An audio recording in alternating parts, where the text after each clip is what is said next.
So nami dani sa akong mga anak, no? Naglaag yun mi dani guys sa kakahuyan. Nagdala gid mi karton para nami maingkuran. Kay gabi kakusog sa init, manang kamo diha, inom gid mo tubig, daghan tubig. Kung mahimo manggali adto mo sa mabugnaw nga dapit, no? Isama dani sa mo ang lugar. Init kayo. Palayo gid mi, nagid mi dani sa kakahuyan. Di madala, mag-standby mi dito sa sulod balay. Panington natong mga hita, atong mga basa kilikili. Panington mas kinay siling pan, grabe ka kusog sa reflection sa init.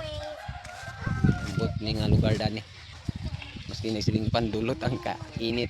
O, mas maayo pud ni kay napoy mga dagkong punuan dani nga kahoy.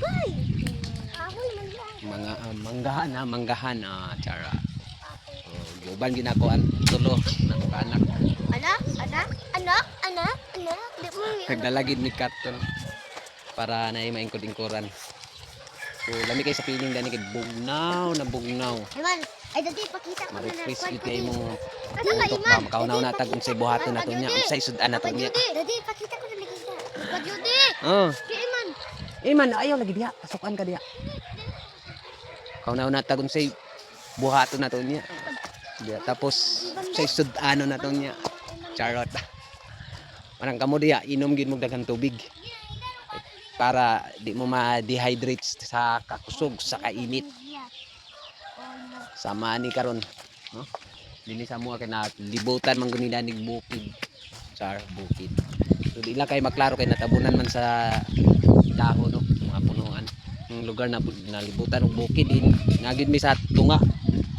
Nang kainit nagapundura ba dili.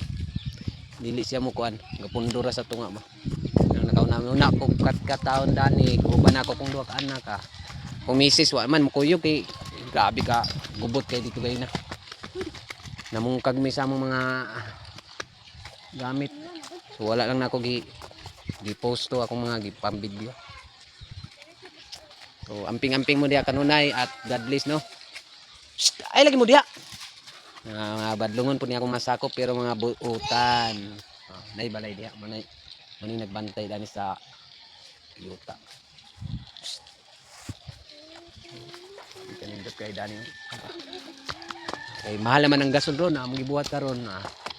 Nangahoy gid mi. Diri mi nangay kahoy. Diri mi nangay kahoy kay grabe ka mahal sa gasol.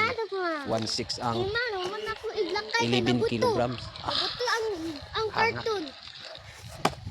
Tay pangpaano anak. Mas maayo kay napoy kahoy dani. Kahoy. Sipot ra na diya kay ato ra ng pangayoon na ng tag-iya. Para makasipsipot tagamay. Almost mag 1 month na pud mi magkahoy guys kay nami pantubil taon. Diri sa Facebook sa akong page wa pa man ta ma-monetize, wa pa man ta maswerte. No? Pero padayon lagi apunta. Antod nga mapansin ta ni algorithm no, hatagan ta og maayong pang extra income no dinhi sa social media. Sa mga hindi pa naka-subscribe diyan no, sa mga hindi pa nakapag-follow sa ating Facebook page na Team Jid Family Vlog no, paki-support na lang po guys no. Malaking tulong po yan sa amin na maano tayo ni Ita mabigyan ng content monetization. Ayun. Nakabulol lang ako. Yun na. Oh. Bukid yun. Sarap ng hangin talaga guys. Yung anak ko. Asa man mo inyong mangkumbiyaan. Sige. Kaya God bless.